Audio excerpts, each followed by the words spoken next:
C'est une affaire que je n'arrive pas à comprendre et c'est pas facile de se faire une opinion.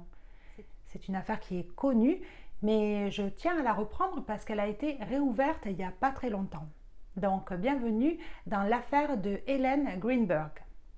Ellen Greenberg est retrouvée morte à son domicile le 26 janvier 2011. Elle avait 27 ans. C'est son conjoint qui revenait du sport qui l'a retrouvée dans son appartement, enfermée à clé. Elle a reçu 20 coups de couteau. Le premier rapport du médecin légiste conclut à un possible homicide, mais quelques jours plus tôt, il change son rapport pour Chester County are taking over the investigation into the controversial death of Ellen Greenberg. Sous la pression des parents et de tous les experts qu'ils ont engagés pendant ces 12 années, les hautes instances juridiques vont réouvrir l'enquête. Mais au lieu de la confier au district attorney de Philadelphie, puisque ça se passe à Philadelphie, ils vont la confier au comté d'à côté, le comté de Chester. Et ça aussi, c'est bizarre. Alors n'oubliez pas, cette vidéo a pour but de s'informer, de discuter et de comprendre les faits. Je vais faire une première partie où j'expliquerai tout ce qu'a trouvé la police en 2011 qui a permis à conclure un... Et la deuxième partie, ce seront tous les éléments qui ont fait que l'enquête a été réouverte. Alors tout se passe à Manayunk, c'est la banlieue de Philadelphie. Nous sommes en Pennsylvanie. Ellen est née le 23 juin 1983. Ses parents, Joshua et Sandra, sont très proches de leur fille. C'est leur fille unique. Ils diront qu'Ellen avait une personnalité rayonnante et un cœur en or. Elle aimait passer beaucoup de temps avec sa maman. Ellen est professeure à l'école du district de Philadelphie. Elle s'occupe d'enfants qui ont entre 6 et 7 ans. Et à l'entendre, elle adorait ça. Et les enfants aussi l'aimaient beaucoup. En 2007, elle rencontre Samuel Goldberg. C'est un producteur d'émissions sur NBC. Ils vont bien s'entendre et se mettre ensemble. Les parents de Ellen diront qu'ils aimaient beaucoup Samuel parce qu'avec lui, leur fille semblait heureuse. En 2010, Samuel et Ellen prennent un appartement dans un complexe de haut standing. Ils sont au 6e étage sur les bords du canal Manayunk. Et cette même année, Sam demande sa main à Ellen qui dira oui sans hésiter. Et malgré le fait que tout le monde la pense épanouie, elle dit avoir un travail de rêve et qu'elle adore Samuel, elle commence à développer une anxiété sévère. En fin d'année 2010, elle appelle sa mère et elle lui demande si elle ne peut pas revenir s'installer chez eux. Elle n'a pas de problème avec Sam, mais elle se sent stressée, dépassée, elle n'arrive plus à dormir la nuit. Au fur et à mesure de la conversation, en fait, Ellen n'ira pas s'installer chez ses parents, mais cela va surprendre sa mère. Ellen dit que c'est à cause de son travail, cette anxiété, ce stress. Sa mère lui dira d'aller voir un spécialiste, un psychiatre. Ce qu'elle fera, elle prendra un rendez-vous avec le docteur Ellen Berman. Mais ses parents sont d'autant plus surpris qu'un mois avant, ils étaient tous partis ensemble en vacances et Ellen semblait heureuse et épanouie. Et c'est à ce moment-là d'ailleurs que Sam lui a proposé de se marier. Ils avaient même choisi une date, c'était pour le mois d'août 2011. En janvier 2011, Ellen est toujours très stressée et c'est toujours apparemment relié à son travail. Ses collègues diront qu'elle avait l'air stressée, mais pas plus que tout le monde. Elle ira voir aussi son psychiatre et elle fera 3 sessions, 3 consultations avant de mourir.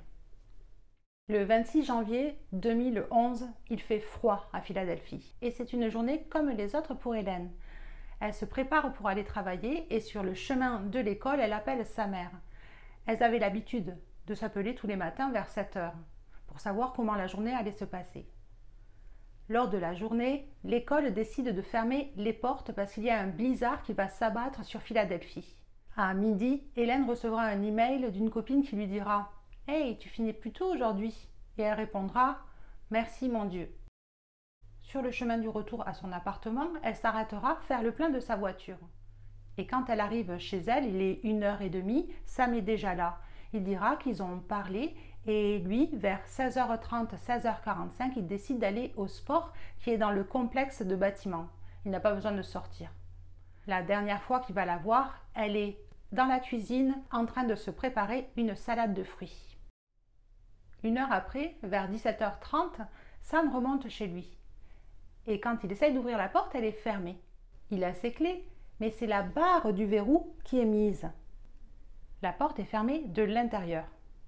Il frappe, il cogne, il appelle, il la texte, il va la texter 9 fois. Les textos seront envoyés entre 17h32 et 17h54, mais il n'a aucune réponse. Et cela commence à l'énerver comme on peut le lire. Alors j'ai décidé de ne pas lire les textos pour ne pas donner d'intonation. À vous de vous faire une opinion. Il descend alors à l'accueil du bâtiment. Il y a un agent de sécurité avec qui il parlera. Selon lui, l'agent de sécurité et lui sont remontés, se sont retrouvés face à la porte fermée. Samuel a décidé de la casser en donnant un grand coup de pied. Le verrou lâche, il rentre dans l'appartement.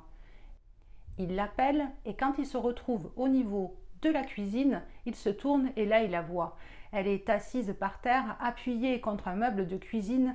Les jambes sont tendues au sol et il y a du sang partout. C'est une vision d'horreur pour Sam. Elle a le menton qui repose sur le torse et surtout, elle ne bouge plus. À 18h33, Samuel appelle le 911. I just walked to my apartment. My fiance's on the floor with blood everywhere. What is the address? 4601 Flat Rock Road. Please come help now. Samuel est effrayé par tout ce sang et la régulatrice du 911 lui dira de mettre Hélène à plat sur le sol pour commencer des manœuvres cardiaques, pour commencer une réanimation. Oh my God. Ellie, please. Listen, you can't freak out, sir, because you Okay, I'm trying not. Her shirt won't come off, it's a zipper. Oh my God, she stabbed herself. Et quand il commence à ouvrir son gilet, il s'aperçoit que planté dans son cœur, il y a un couteau. La régulatrice lui dira de tout arrêter, de se lever et de s'écarter. À 18h40, Hélène est déclarée morte et d'après les secours, Samuel n'aurait pu rien faire pour elle. Quand la police arrive, Samuel leur dit que la porte d'entrée était fermée à clé. Ils vont vérifier s'il y a d'autres endroits pour qu'un intrus puisse entrer. Il y a bien quelques balcons, mais ce sont des petits balconnets de 10 cm de large et ils ne voient aucune trace de pas dans la neige qui tombe actuellement, c'est la tempête. Pour eux, il n'y a pas de signe d'effraction. La deuxième chose qu'ils remarquent, c'est que le couteau qui est enfoncé dans la poitrine de Hélène, c'est un couteau de cuisine et il appartient à un bloc qui est sur le comptoir de la cuisine. Pour eux, l'arme vient de l'intérieur. Dans la pièce, il n'y a aucun signe de lutte ou de vol. Quand ils vont aller faire le porte-à-porte, les voisins vont dire qu'ils n'ont entendu aucun bruit, à part quand Sam a défoncé la porte à coups de pied. Ils notent aussi dans leur rapport que la main droite de Hélène qui est à terre forme un petit point. La main gauche, elle tient un torchon blanc immaculé. Il n'y a pas une goutte de sang. Cette main repose au sol près de ses lunettes. Elle a aussi une tenue d'intérieur, un gilet sur un t-shirt, un legging et des grosses chaussures UGC. Il remarque que sur le haut des chaussures, il y a du sang. Elle a aussi une marque de sang coagulé qui part de la bouche et qui va vers l'oreille. Quand ils vont inspecter sa chambre, ils trouvent sur le lit son ordinateur portable. Il est ouvert et c'est sur un site de mariage. Sur sa table de chevet, il y a 3 médicaments. Il y a de l'alprazolam, du clonazepam et du zolpidem. À côté se trouve un cahier dans lequel elle devait rédiger ses émotions, ses pensées. C'était sur la demande de son psychiatre. Mais il ne trouve aucune note ou lettre d'adieu.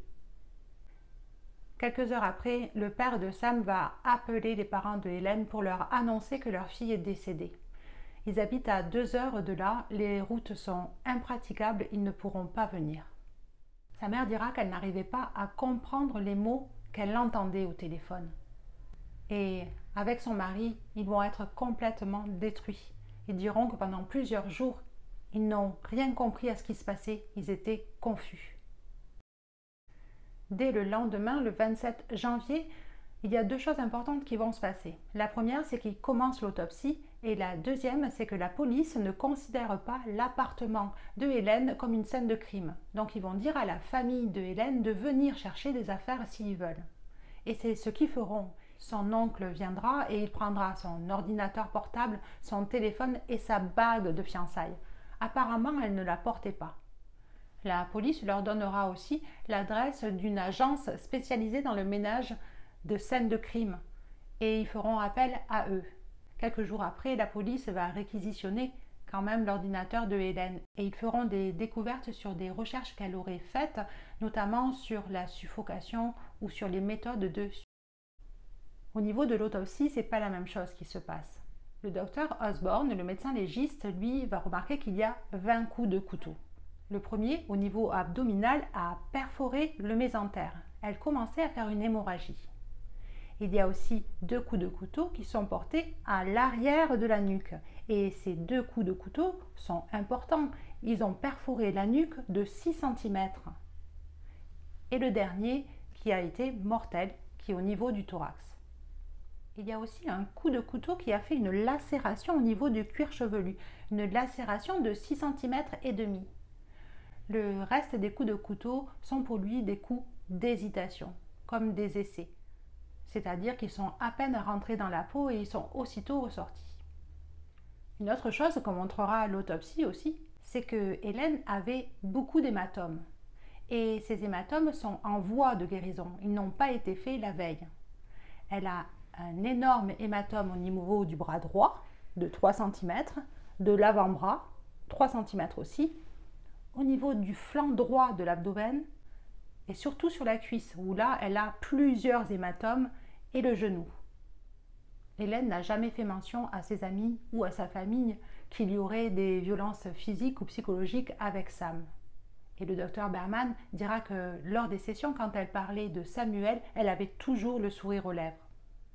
Quand le médecin légiste rend son rapport, les policiers vont être surpris et ils vont lui expliquer tout ce qu'ils ont trouvé. Le docteur Osborne alors fera appel à une neurologue imminente pour les 2 coups reçus à l'arrière de la nuque. Et selon son rapport à elle, ces 2 coups n'auraient eu aucune incidence sur le fonctionnement physique ou neuro de Hélène. Donc elle aurait pu s'infliger les coups. Mais pour les parents de Hélène, à part cette anxiété, Hélène allait très bien. Sa mère, qui l'avait eue dans la journée, n'est pas du tout d'accord avec les conclusions de la police. À partir de ce moment-là, ils vont commencer à se battre pour leur fille. Alors on en est où maintenant? Eh bien, il s'est passé beaucoup de choses. La famille a engagé beaucoup d'experts, mais ils ont surtout engagé Tom Brennan. C'est un ancien policier à la retraite qui est devenu détective privé. Et lui, il va prendre tous les rapports, les conclusions et les photos de l'autopsie et il va les donner à un certain Wayne Ross, qui est aussi un médecin légiste. Il va rendre son rapport. Et pour lui, il est hors de question que ce soit un suicide parce que les 2 coups reçus à la nuque l'auraient handicapée. Elle n'aurait pas pu continuer à s'infliger d'autres coups. Tom Brennan va alors essayer de chercher le rapport du neurologue spécialisé, mais il ne le trouve pas. Il va donc aller s'adresser directement à elle. Elle s'appelle Lucy Rourke Adams. En 2011, elle avait 85 ans. Elle lui dira qu'elle pense qu'elle n'a pas été engagée. C'est pour ça qu'il n'y a pas de rapport écrit. Mais elle ajoutera que d'habitude, ce que font en fait les autres médecins légistes, c'est qu'ils l'appellent par téléphone et donc elle donne des conseils ou ses avis par téléphone. Mais ça ne l'engage pas du tout. C'est juste des avis, des conseils. Et Tom Brennan découvrira que c'est ce qui s'est passé. Lucy Rourke Adams n'a jamais vu Hélène. Elle n'a jamais pu analyser ses plaies. Et ça change tout dans l'affaire en fait. Wayne Ross conclura aussi dans son rapport que les 2 coups reçus à l'arrière, à la nuque, ont déjà dû être extrêmement douloureux. Mais en plus, ils ont dû l'engourdir complètement, voire même la paralyser. Ça a changé son rythme cardiaque aussi, puisqu'elle a fait un choc neuro, et elle a sans doute dû mourir de ces 2 coups. Il ajoute aussi que selon son expérience, c'est très rare en fait de se poignarder. Mais ce qui est encore plus rare, c'est de se poignarder plusieurs fois et à travers les vêtements. Il fait remarquer qu'elle n'a utilisé qu'une seule main pour se poignarder, puisque l'autre, il y a un torchon dedans. Et se poignarder avec une seule main, c'est très très dur. Tom Brennan, qui continue son enquête, s'apercevra que Sam n'a jamais témoigné. Et il découvrira aussi que l'agent de sécurité, lui, dit qu'il n'est jamais monté. Donc si l'agent de sécurité n'est pas monté, ça veut dire qu'il n'y a pas d'autres personnes qui puissent confirmer que cette porte était bien fermée. Hélène, elle avait une trace de sang donc, qui partait de la bouche et qui allait vers l'oreille. Si Sam l'a trouvée assise, alors le sang aurait dû couler vers le bas, ce qui n'est pas le cas. Donc pour Tom Brennan, elle a été déplacée. Et il y a un fait aussi, c'est que Hélène n'a aucun signe d'autodéfense.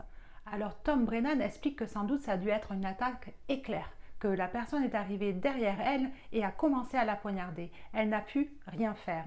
Et il ajoute aussi que même si le corps est tombé à terre et que tout a été bougé dans l'appartement, on ne peut pas le savoir parce que les enquêteurs n'ont pas utilisé de luminol. Et quand Tom Brennan met la main sur la téléphonie de Sam, il s'aperçoit que ce n'est pas le 911 qu'il a appelé en premier. Non, il a appelé son oncle, qui est juge, et après il a appelé ses parents. Tom Brennan découvrira aussi que toutes les recherches Google qui avaient été trouvées, en fait, ce sont des recherches fantômes. Elle a fait des recherches sur ces médicaments, en fait, sur des médicaments contre l'anxiété et ses effets secondaires. Les recherches qu'ont trouvées la police en 2011, c'était des spams. Et pour l'inspecteur, ce qui le chiffonne aussi, c'est le fait qu'elle ait fait le plein juste avant de rentrer à la maison, qu'elle était aussi en train de préparer un anniversaire surprise pour Sam. Pour lui, quand on décide de mettre fin à ses jours, on ne fait pas tout ça dans l'après-midi. Mais malgré tous les nouveaux éléments qui sont arrivés, il y a quand même des choses qui sont inexplicables. Déjà, cette soudaine anxiété. Elle était heureuse un mois avant et d'un coup, elle ne peut plus dormir la nuit et elle se sent dépassée par les événements. Il y a aussi tous ces hématomes qui sont inexplicables, en fait, on ne sait pas pourquoi. Et si, comme Tom Brennan le dit, elle a été attaquée par surprise, que c'est une attaque éclair, les voisins n'ont rien entendu. Il n'y a pas eu de bruit, il n'y a pas eu de bagarre et elle n'a pas crié. Alors, avez-vous une opinion sur ce qui est arrivé à Hélène Greenberg en janvier 2011? Parce que moi, je ne suis pas sûre. Et je pense que la question qu'on peut se poser en 2023, c'est vaut mieux un coupable en liberté ou un innocent en prison? Donc si vous avez des commentaires ou un avis sur la question, je serai très contente de l'entendre. Et sinon, en attendant, n'oubliez pas de liker, de vous abonner et de partager un petit peu d'amour dans la journée. Sinon, à mercredi.